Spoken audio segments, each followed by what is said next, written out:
High high ভাই, এটা কি হলো? এটা কি হয়ে গেল ভাই? আর কত কি দেখবো এই দুনিয়ার বুকে? মানে যা কল্পনা করা যায় না তাই মাঝে মধ্যে আমরা পেয়ে থাকি, আমরা অবাক হয়ে যাই। এটা কি হলো ভাই? এটা কি হলো? এটা কিভাবে সম্ভব? ইতিহাস সৃষ্টি করলো। দেখতে সাদাসিধা, গরিব অসহায়, তার ঘরের থেকে পাওয়া গেল নগদ ১৯ লক্ষ টাকা, স্বর্ণ অলংকার এবং ৬০টা দামি দামি আইফোন। চিন্তা করছেন? আমি আপনার শিক্ষিত হয়ে মাসে ভালো একটা টাকা ইনকাম করেও কিন্তু আমাদের সম্ভব না। কিন্তু এই মহিলাটা খুব সাদাসিধা জীবনযাপন, গার্মেন্টস কর্মী, সবাই জানে আশপাশে। আর একজন গার্মেন্টস কর্মীর ইনকাম কত হতে পারে? কে সন্দেহ করবে ভাই? বরঞ্চ গার্মেন্টস শ্রমিকদের প্রতি আমাদের সিম্পেথি বেশি, ভালোবাসা বেশি।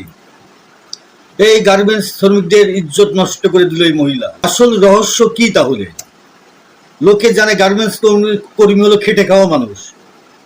সেই মহিলার ঘর থেকে কিভাবে এগুলো বের হলো? এখানে এই সন্দেহ কিন্তু আসতেই পারে। সন্দেহ আসতে পারে, কিভাবে আসলো? পুলিশ এবং আর্মি বাহিনী যে একদম তার ঘর তছনছ করে সবকিছু বের করলো।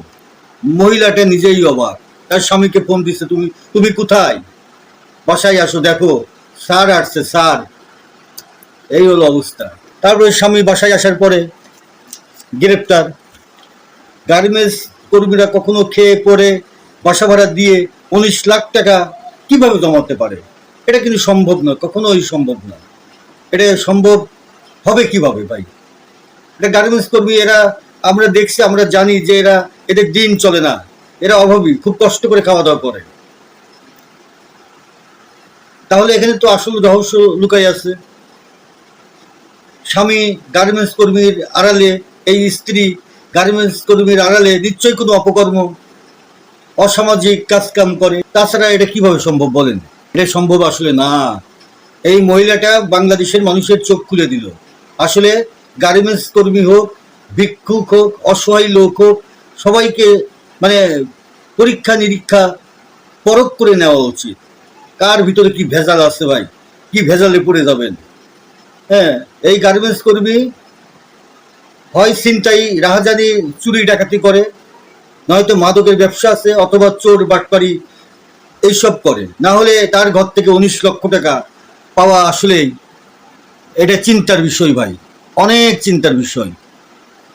তারপরে দেখা যাক আসল রহস্য কি, কোথায় পেল, উদ্ঘাটন কি হয়।